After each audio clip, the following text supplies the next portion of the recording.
Prime Minister Netanyahu, welcome to the show. Thank you for coming on. I know that you guys had some crazy circumstances going on over there in Israel with bombs coming in. And so I thank you for coming on and doing this anyway. There are people who believe that relationships of Christians in Israel aren't as good. Christians are not merely tolerated in Israel. They're welcomed as a treasure. And Israel is the only place in the Middle East where Christians are safe. What is your response to people that are saying IDF is killing people as they go to the places that they're supposed to be served food? Hamas was looting the food trucks at gunpoint. They were shooting the drivers. They were taking the food. They took the lion's share for themselves. So they were actually stealing food from their own people. They're making these claims that Israel is committing war crimes, you are a war criminal. Can you respond directly to those charges?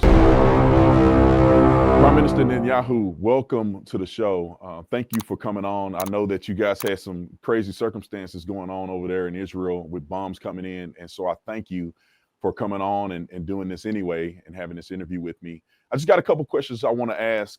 Obviously, I've been to Israel. I love Israel. I'm obviously pro-Israel. So I think a lot of people that follow me know that.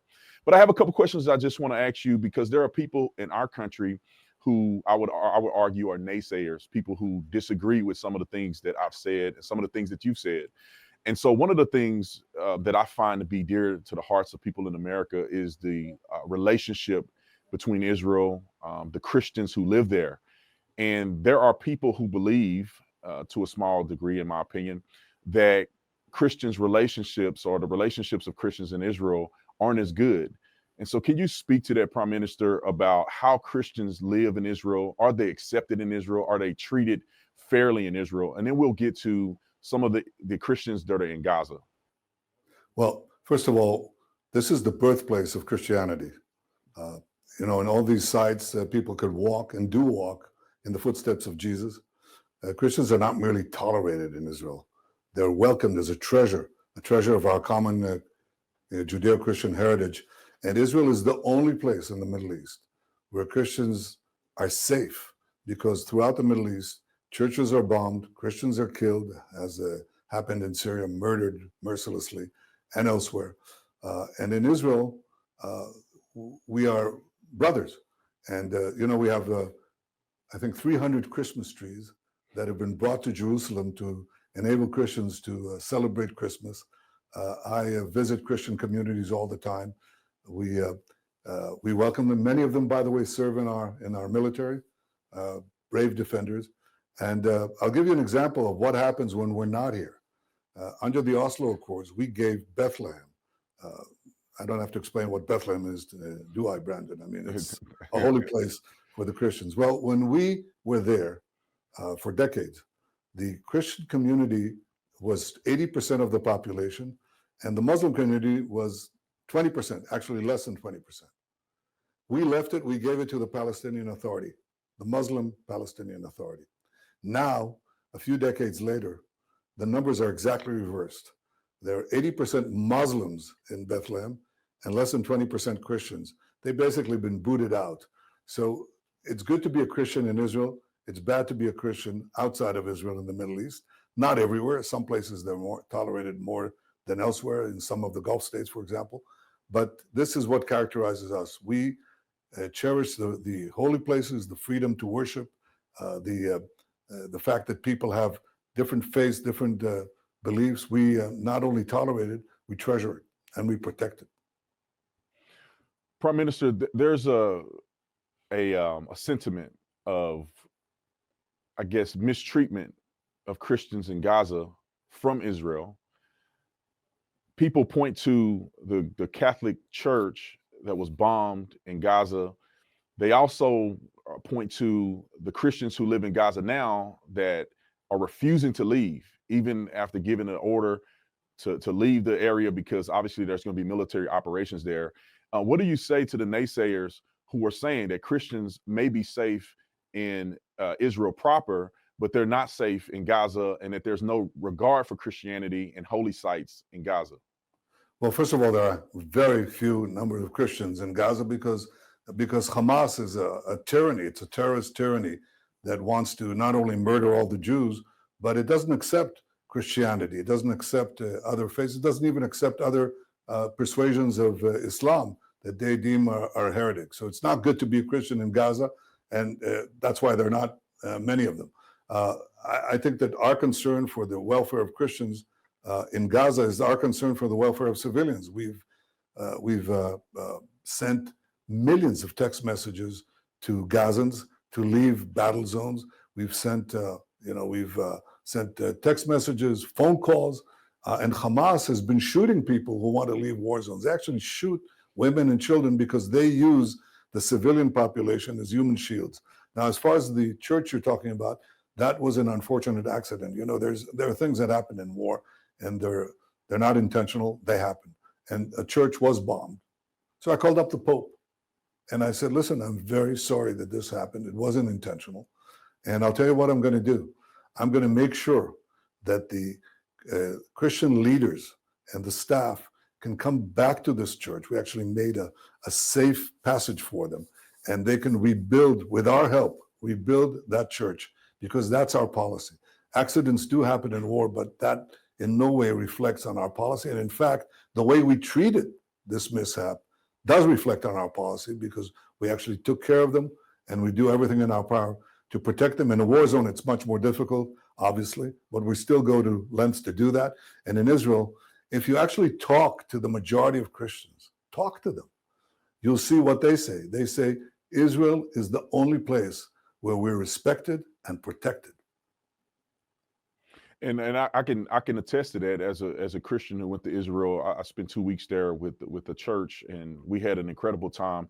We had only one incident where a small child spit on one of the pastors, and immediately after, there was an adult that came by and said, "That's not a representation of who we are. You know, we love you guys. You guys are always welcome here." And I have to say, no adults gave us any grief. We had no issues whatsoever. And our experience there, it was actually an amazing experience. It actually changed the way I thought about Israel, and I fell in love with Israel when I came there. And I think a lot of that is a testament to how Christians are actually treated, not what the naysayers say. Brian, I want to add to that. Look, one of my lifelong friends is Willem van der Ven, and he is he was for many years. He established the Christian embassy in Jerusalem. He brought in Christian communities into Israel from around the world. And I went to a lot of their celebrations. They celebrate a lot of holidays, including Christmas, obviously, but many others. They also celebrate our holidays, like the Feast of Tabernacles and so on. And I made it a point to go there every year. So the whole image, the false image, this horrible vilification against the one democracy in the Middle East, Israel, that embraces Christianity, that embraces our common heritage. I mean, this is a vile, vile lie that shouldn't be allowed to spread. And I think we can debunk it easily. Come to Israel, you'll see how you'll be greeted with open arms, as you were. And I wrote down a couple of questions because I didn't want to miss anything. The accusations of war crimes. So we see it all over mainstream media here in the United States of America, all over the world. They're making these claims that Israel is committing war crimes, you are a war criminal, and that you guys are indiscriminately, not only, like we mentioned before, destroying Christian monuments in Gaza, but killing people indiscriminately, especially children. And these are some of the accusations that have come out. Can you respond directly to those charges? You know, many, and you've probably heard this too, many people say that you are facing criminal charges and this is the reason why you're perpetuating the war. Can you speak to those issues that people are bringing up, justifiably or not? Can you speak to that, Prime Minister? Yes, I can. First of all, about our policy in conducting a just war. We do that with just means. No army in history has gone to the lengths that Israel has gone to protect the civilian population in enemy territory. Do you know of any other army in the world who's put in 2 million tons of food for the population of an enemy territory? You won't find that. Or that, for that matter, that warns people before we take action, losing the element of surprise. We're going to come into this neighborhood, please leave. And as I said, Hamas shoots them in order to prevent them from leaving because Hamas wants them killed. And then they can shift the blame to us. And of course, the media buy the Hamas lies and statistics, hook, line, and sinker. And that's how you get the civilian casualties. But if you look at other theaters, and Colonel John Spencer of West Point, who's the head of urban studies in West Point. He studied all urban conflicts in modern times. He says that Israel has gone to unprecedented lengths to prevent civilian casualties. And the ratio is probably about 1.5 to 1, 1.5 non-combatants to 1, which is probably very low, very, very low compared to what it was in various theaters in the Iraq War, in other places as well, in Afghanistan, where it climbed up to as many as 7 to 1. It's a very dense urban environment. You know, Hamas took all the money that was given to them, billions, and poured it not into building Gaza, but into building a terror underground city under Gaza. They don't let the civilian population go into the tunnels. They go into the tunnels to protect themselves, and they force the civilian population above ground to stay in the battle zones. That's why you have the casualties, and they should be, the accusation should be put squarely on Hamas's corner. Now, as far as accusing me of war crimes, that's incredible. You know, yeah, it was surface level. Of course, they'd accuse us of anything. They'd accuse me of anything. But the ICC, the International Criminal Court, was asked to check it. So the ICC prosecutor said, "Well, I'm going to come to Israel, and I'm going to look. I'm going to look at things directly by myself." And he plans a visit. He even says that Israel has an exemplary independent judiciary, which means that, you know, we can investigate and do investigate any charges of war crimes by our own people, as very few democracies do to that extent. And he's supposed to come here. I'll tell you what happens, Brandon. The day that he's supposed to come here, he cancels the visit. And a day or two later, he issues these warrants of war crimes against me and our former defense minister. And, you know, we didn't understand why. You said you'd come and check it, and you spoke about our judicial system. What happened? Well, it took us a while. It took us several months to know what really transpired. What happened is that a few days before the planned visit, he was accused by a female staff member in his office of raping and molesting her. And he said, "Well, I'm ruined." And by the way, he had good reason to think that, because his own brother, who's a member of parliament in Britain, was put in jail for sexual assault. And so he thought that's where he's going. And he figured out, you know, there's one way to get out of this. It's to, you know, hit the Jews, hit Israel, hit me. You know, you'll get all the ultra progressives to line up with him, all the anti-Semites of the world to line up with him you know, and somehow exonerate him. So he wasn't there to defend justice. He was there to escape justice. That's what he was doing. And for a while it held. Then some other woman surfaced just now and accused him of the same crime. So what he was doing to escape his own culpability, he blamed Israel of the worst crimes, which is laughable. I mean, look, all these leaders of Iran, leaders of various jihadist communities, all charged with war crimes. I mean, you can charge them from here to, you can circle the earth with the number of charges that they have. They're welcomed around the world. You know, they're feted.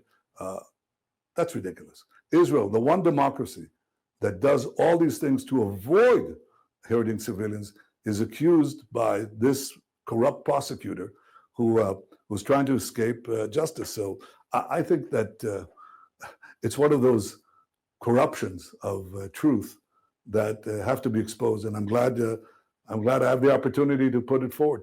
This has just happened. He was accused by several women of sexual assault and rape, and he tries to get away with it by shifting a bogus claim against Israel and against me. You know, eventually truth wins, and it will win out here too. Prime Minister, you've seen, obviously you've been involved in it. You run the country in Israel, and there's been journalists that have been killed. People are making claims that journalists aren't allowed into Gaza to report. Obviously, if anybody's paying attention to the news, there have been accusations that some of these journalists have been a part of Hamas. The more recent incident at the hospital where there's a room of journalists that was targeted, can you explain that scenario? Because I heard that there was more to the situation than just the bombing of an isolated location at the hospital. There was actually terrorists there. Are terrorists operating out of these hospitals, or was this a accident, a misfire? Can you explain what happened at the hospital just the other day? Yeah. First, a general understanding, and then the specific case. Hamas uses hospitals, mosques, schools as command posts. Okay, they use it because they don't care about the civilian population. We ask people to leave, but we have to take, we have to also win the war. So we ask people to leave, and then we have to take on these things. And what do you think we find there? We find in hospitals, we find weapons, we find military communications, we find underground tunnels. In fact, in the largest hospital, Shifa Hospital, we found a nexus of all these terror tunnels right under the hospital. So we found hospitals to be basically the opposite of hospitals. They were terrorist command posts, which we take out after asking the population to leave. In this particular case, we had a camera, a surveillance camera in a hospital that was giving the location of our troops to the Hamas. So it was basically used, that camera on the hospital was used to target our own soldiers. And the order was given, take out the camera. And unfortunately, the way that they took out the camera was to use, they used too heavy ammunition. So that's what caused the killing of the journalists. Some of them were real journalists, and that's a tragedy. And some of them were not. And that's, many of them are not, by the way. Many of the people who are called journalists in Gaza are basically Hamas activists or Hamas sympathizers, but they're not real journalists. But anytime you have a journalist killed, it's a tragedy, and it's not an intended tragedy. It's not something that we do intentionally. I think that's another one of these lies. I don't know why Hamas is talking about journalism as though there's a free press in Gaza. I mean, you can't open your mouth. You speak against the regime, and they shoot you. I mean, they execute you. They put a bullet in the back of your head. So to speak of press freedom vis-a-vis Hamas is ridiculous. Hamas uses civilians as human shields, and they use journalists also as human shields. So obviously that's not our policy. As far as letting people come into Gaza, we do it on a careful basis because it's a war zone and people can get killed. That's precisely what we're trying to avoid. We're trying to avoid the situation because the example of the hospital tells you the risk that we're trying to reduce. We don't want real journalists to be killed. We don't want civilians to be killed. And so we're trying to clear the battle zones before we let a flurry of journalists in. But we let journalists come in on a selective basis. And by the way, some of them are not sympathizers, and they can see the truth for themselves, and they do. And I want to get to two more things, Prime Minister, and thank you for your time, because I know that obviously that you guys are going through something right now, even in Israel. I want to touch on two things. The latter part of what I want to touch on is, what is the protocol to hold those accountable when accidents do happen? Meaning that accidents happen, civilians die. How do you hold your individuals accountable in the military, IDF, government personnel? But before that, I want to speak about another incident that occurred. So in the feed zones, where obviously Israel is feeding Gazans during the wartime, there's accusations that IDF soldiers are shooting and killing indiscriminately people at the feed zones. The UN, I think, reported that there was 1,300 people that have been killed by IDF soldiers. It was reported that there was an IDF soldier that made mention, allegedly, that he had orders that to shoot any of the civilians, whether they were combatants or not, that they could have free reign to shoot these civilians, and that's why civilians have been shot. Now, obviously, I don't see the verification process in that. I don't know if they actually verified thoroughly if this IDF soldier actually said what he said. But with that being out there, what is your response to people that are saying IDF is killing people as they go to the places that they're supposed to be served food? That's false. First of all, since the beginning of the war, I said we have to let in humanitarian aid because we have no quarrel with the civilian population, although I have to say many civilians joined the October 7th massacre and came and hacked our women, our children, horrible things that happened. But in general, you do everything you can to avoid civilian casualties. You don't want to, a 3-year-old child is not a terrorist, obviously. So I said, listen, we got to put in the humanitarian aid, and we did. And but a few months ago, something happened. Hamas was Hamas was looting the food trucks at gunpoint. They were shooting the drivers. They were taking the food. They took the lion's share for themselves, and the remainder they sold at exorbitant prices to the Gazan population. So they were actually stealing food from their own people. And so we thought, hey, we got to stop this. So we stopped the food trucks and then made our own distribution points that would go around the Hamas terrorists and give the food directly to the people. What happened was that Hamas interdicted that too. And they started firing at our people, and our people fired in response. And that's how civilians got killed. They fired at our people in the distribution points, which were, by the way, manned by Americans. And they were in danger of loss of life because of these Hamas attacks. So in this exchange of gunfire, civilians died. But if Hamas hadn't done this, nobody would have died. We were there to give food. Since that, went awry, I decided, all right, we'll continue trying to distribute food through these separate American-run locations. But I'm going to let the food trucks in anyway, and I know Hamas is going to steal the bulk of it, but I want food to reach the population. So here's what happened. Food prices plummeted. They just plummeted because now there's, it's a market force. If you have a lot, even though quite a bit of it is stolen, the prices go down, people have food, and in order to continue the lie, they brought in, I don't know if you saw these pictures, Brandon, of these 3 children, one in the cover of the New York Times, looks like a starved baby. It tears your heart out. The mother is holding. The mother is not emaciated, but the child is. Turns out he has cerebral palsy. That is, it's congenital. The other 2 children, which I think 2 of them we took out to be treated, also have congenital diseases that make them emaciated. And there's a very simple thing. I mean, a lot of this is staged. There was deprivation, but there was no starvation policy. And the only ones who are deliberately starved are our hostages. Did you see this picture of one of our hostages, totally emaciated? And you see the arm of his Hamas captor, the guard who's keeping him, torturing him, corpulent, thick. I think Ambassador Huckabee, America's ambassador to Israel, he said that the only diet that these Hamas should go on is an Ozempic diet because they're so fat.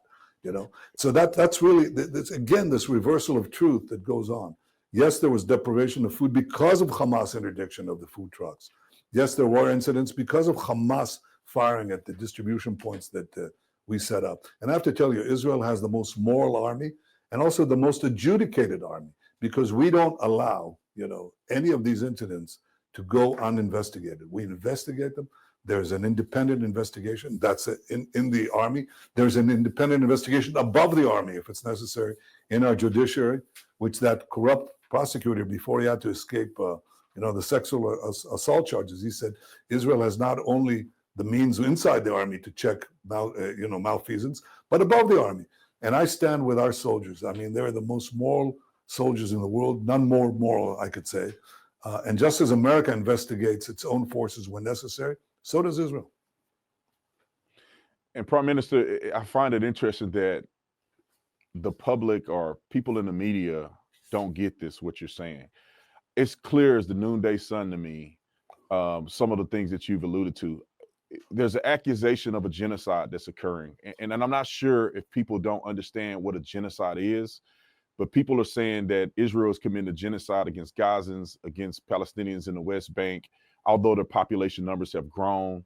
Although I've never seen a genocide performed where you feed the people who you're trying to genocide and give them leaflets and notification to exit. And I've never seen these things. So I'm shocked that the media continues to cover it this way. How do you and the PR of Israel improve to this point where the information that's true can be disseminated properly? Because I just don't understand how the Palestinians and the, not just Palestinians, but the Hamas,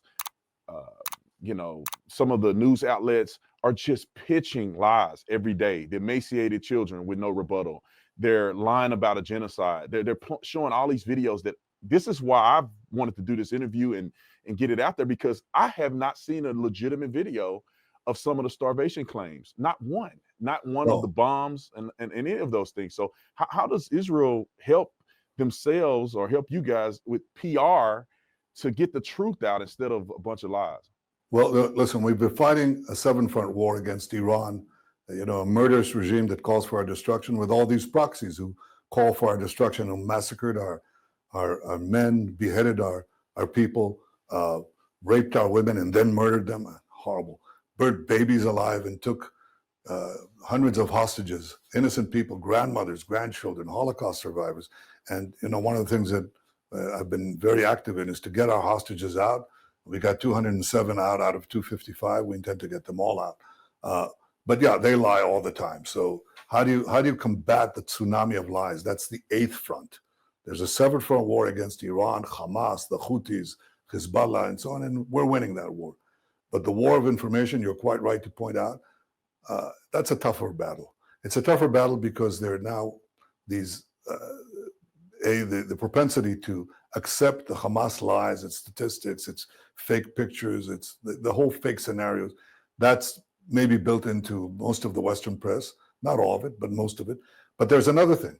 There's the abuse of the social media. You've got TikTok, you've got other social media that have algorithms in there, and you have paid bots that push responses that make people feel, oh, well, everybody's against Israel. And so you put in this massive effort, by the way, much advanced by countries that are not friendly to Israel. It's Qatar, China, and others. They have these social influence campaigns that besmirch Israel. I'm sorry to say, it's the truth. And they appeal to the American public in particular. And you'd have someone saying, listen, I'm responding to one of these assertions, okay? And he's saying, I'm a resident of Texas. I'm a longtime supporter of Israel. But what I see now, I can't take this, all the horrible stuff that they're doing. And this comes in bushels, And it turns out this Texan is some guy in a basement in Pakistan, and that's a campaign that brainwashes people. And I think that's a reality that we face. You ask me what's the fastest way to end this propaganda? It's to end the war as quickly as possible. And that's what I'm trying to do. We've dismantled most of the terror axis. We still have, two strongholds of Hamas in Gaza. I think the future of Gaza, the future of the Gazans who are now fighting Hamas, because they see that we've changed the situation there. There are Gazans who are fighting Hamas, and they say, don't listen to the media. Finish the war. We want to have a free Gaza, a Gaza free from Hamas, free from their tyranny, free from the horrible terror that they impose not only on us, on the civilian Israelis, but also on us, Gazans, who disagree with Hamas. So that's happening more and more. And yes, I think we have to win this. First of all, win the war on the ground. Then you have a shot at winning the information war. But it's a long struggle. I don't want to in any way minimize it. But eventually, truth has a tougher job than lies. Lies circle the earth 100 times before a glimmer of truth can emerge. But ultimately, it does. And I believe in this. We have truth on our side, and our compass is courage. And we have both. And we'll fight, and we'll win on that front too. And Prime Minister, and this is just my personal opinion, I think there's a deeper connection with America and Israel. It's deeper than just an ally. It's deeper than just federal funding, taxpayer dollar that we spend and send to Israel, although we get probably 75% of that back with the agreement that we have. It's bigger than that. I think it's spiritual. I literally know for a fact I'm going to get killed on social media for doing this interview. You're going to be killed by bots from Pakistan. Right. That's what exactly. That's what we're going to see. Because the interesting thing is that it's funny that I get a lot of negative comments, but I get a lot of followers at the same time. So it seems that the negative comments don't reflect how people are actually receiving the information, which lines up to the bot scenario. But I think it's deeper. Prime Minister, I think that there's a godly connection between the two countries. And I'm a big advocate for Israel to exist and for us Americans to do whatever we can to allow Israel to be safe. What is your thoughts on this? Because you're coming from a position as the Prime Minister Do you think it's a spiritual connection, or it's just business at the end of the day? No, no, no. I've spoken not only to so many Americans over the years who say that they actually say in a peculiar way, they say what the radical terrorist Islamists are saying. What the radical terrorist Islamists are saying, we hate death to America, death to Israel. They start with America, then they go to Israel. And they say, and why do they say death to Israel? Because we stand in their way to conquer the Middle East, subjugate all the Muslims who don't agree with them, kill all the Christians and Jews, and then proceed to Europe and from there to America. They have these insane ideas, these insane ideology. And Israel stands in their way. And what they say that Israel is the small Satan and America is the big Satan. And we just are closer to them. So they want to kill us, but eventually they want to kill you. Why? Because we stand for a different idea. We stand for the idea of liberty. We stand for the idea of the sacredness of individual life and the rights of individual. And I've shared that so often with President Trump. He's been just remarkable in supporting Israel through thick and thin. He joined us in in this precision attack on Iran's nuclear facility, which ultimately is aimed at America. And he's just been terrific. But I find this echoing among many, many Americans who've not been diverted with the false propaganda against Israel. Remember that I spoke in the American Congress 4 times. It's a great honor. And when I stand at that podium in a joint session of Congress and I look at the wall and they quote Moses, they quote Moses, who brought liberty, took us out from bondage in Egypt, but brought the idea of freedom to all humanity. And America was built as the city on the hill. That's the city on the hill. The original city on the hill is Jerusalem, where I'm talking to you from. And America was built on these ideas, these biblical ideals that we share. And this is anathema to our radical Islamist enemies. So a lot of Americans agree when the Islamists say they're just like America. We are you and you are us. And in many ways, in the most fundamental ways of civilization against barbarism, they're absolutely right on that. And many Americans feel that. But the battle that we're fighting right now is not merely our battle. It's your battle. And, we don't ask for American boots on the ground. We don't ask for America, this whole idea that we're going to draw America into a third world war. That's what they said before our successful campaign against Iran. That's hokum. I mean, it's nonsense. In fact, the opposite is true. We're creating a possibility of peace, the possibility of expanding the circle of peace that President Trump and I brought with the Abraham Accords with 4 Arab states who made peace simultaneously with Israel. And if we win this war against the terrorists, which we will, then the avenue for peace will increase. The stronger Israel gets, the more we can make peace with our neighbors. And the stronger we are depends a lot on the cooperation and friendship and alliance that we have with the greatest democracy of them all, the United States. So I agree with you. Many, many Americans understand that. Some have been diverted by this rash propaganda, but we'll win the war. We'll also win the peace, and we'll win their hearts again. Prime Minister Netanyahu, I want to give you again one more question. And if you had an opportunity, right? I mean, which this is a presented opportunity to speak to the world. I wish that everybody in the world was actually watching this. I know we'll have a lot of people watching it, but if you could speak to everybody in the world to give them one centralized message of, your thoughts, your direction for Israel, your direction for this war, what would that statement be to the world? Well, start with this war. This war could be over tomorrow. You need 5 things. The first is for Hamas to lay down its arms and release. The second is to release all the remaining hostages. The third is to demilitarize Gaza. That's different from laying down their arms, because demilitarization means you can't smuggle arms into Gaza and you can't manufacture weapons in Gaza itself. The fourth thing is to have Israel overriding security control over Gaza to prevent the resurgence of terrorism. And the fifth is to create a transitional authority in Gaza that is run by people, Palestinians and others, who are not teaching their children that they have to annihilate Israel, kill every Jew, and practice terrorism. These are the 5 things that I think can create a different future for Gaza, a different future for Israel, a different future for the Middle East. This is part of this wider battle that I talked about, the battle between civilization and barbarism, between freedom and tyranny. And I think many in the leaders in the West actually understand this. They actually tell me that, Brandon, they call me up and they say, well, we know that you're doing the right thing. I think the Chancellor of Germany said it publicly. He said, you're doing the work that we should do to protect ourselves, like preventing Iran from developing ballistic missiles that could reach Germany or could reach Washington or could reach New York or whatever. Yeah, we're doing that. But they're under the pressure of the false media reports.